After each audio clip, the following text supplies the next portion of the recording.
So, you already caught my Twitch stream of the new Nintendo Direct, talking about the games coming out this year and the next. But while there were a few misses in that video, there were some games that caught my eye, and I'm willing to talk about some of these games. So here we go. The first thing that I want to get out of the way is the Legend of Zelda Skyward Sword, releasing on the Switch 10 years after it debuted on the Nintendo Wii. While the game was built primarily on motion controls, they're giving the players an option to use more traditional controls, including the use of an analog stick for sword movement. That being said, I am disappointed that we haven't heard about other Zelda games coming to the system. But I did hear rumors that Wind Waker and Twilight Princess are also coming to the Switch this year. We'll find out more information later on. Also, is it me, or is Electronic Arts becoming really generous with the Nintendo Switch? In addition to Apex Legends coming out for the Switch next month, we're also getting Plants vs. Zombies, Battle for the Neighborville for the system. This is actually the first Switch game that uses DICE's Frostbite gaming engine, and with this, I think games like Dragon Age Inquisition may be possible.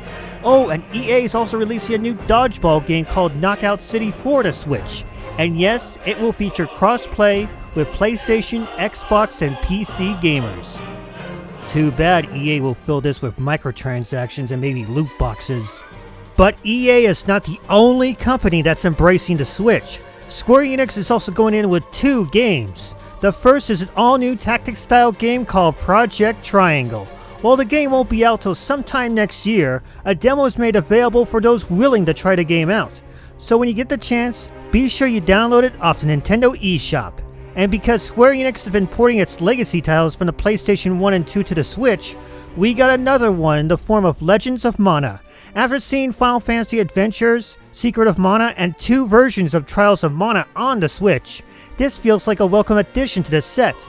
Expect this sometime later this year. And that's not the only legacy title coming to the Switch. Koei Tecmo has confirmed that the Ninja Gaiden Master Collection will be due out this October. And these aren't the NES games. These are the 3D titles from the PlayStation 3, Xbox 360, and Wii U. Ninja Gaiden Sigma, Ninja Gaiden Sigma 2, and Ninja Gaiden 3 Razor's Edge.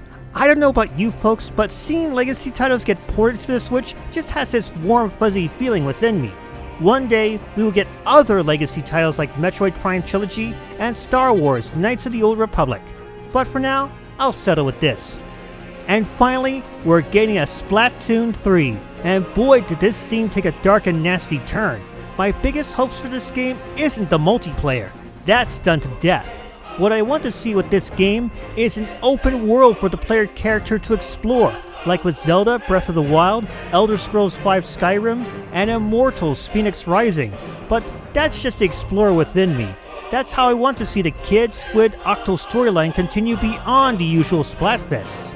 And hey, if Callie and Marie returns, great! I'd like to see them in new Hellscape themed outfits, all just for the hell of it. And yet, as I said 2 years ago, the Switch is getting a lot of games coming out for the system. It's getting even harder to catch up with the number of titles coming out, especially with the Switch approaching on its 4-year anniversary since its release. I knew the Switch was doing really well, but not this well. Between all the games coming out since 2017, I can barely catch my breath just thinking about the games coming out. And yet, I always wonder if it's too much of a good thing. Maybe the return of Nintendo Directs may have been too much of a bad thing, considering that there are still some Nintendo Switch games that I truly missed out on. But I digress. Unlike with the Wii U, the Switch is still getting tons of support, even in the age of the PlayStation 5 and the Xbox Series systems, which are unfortunately being scalped to high hell and back. The Switch is still doing really well. In fact, I think it's too soon for a Switch successor to come out this year or the next year. And I also think a Switch Pro would be a horrible idea, especially if it's going to be like the PlayStation 4 Pro or the Xbox One X. What matters more to gaming are the games we all play, be it on Switch, PlayStation, Xbox, PC, and mobile. And as long as we all keep enjoying video games, I don't think gaming will die anytime soon. We're approaching the 4-year anniversary for the Nintendo Switch. It's been a long time since the system debuted on the market, and only time will tell what will come before the system is retired for a new generation. but I'd say bring it. I'm looking forward to seeing the Switch's legacy expand even further. Anyway, it's time I switched on out of here. Stay tuned for the upcoming 4-year anniversary of the Nintendo Switch.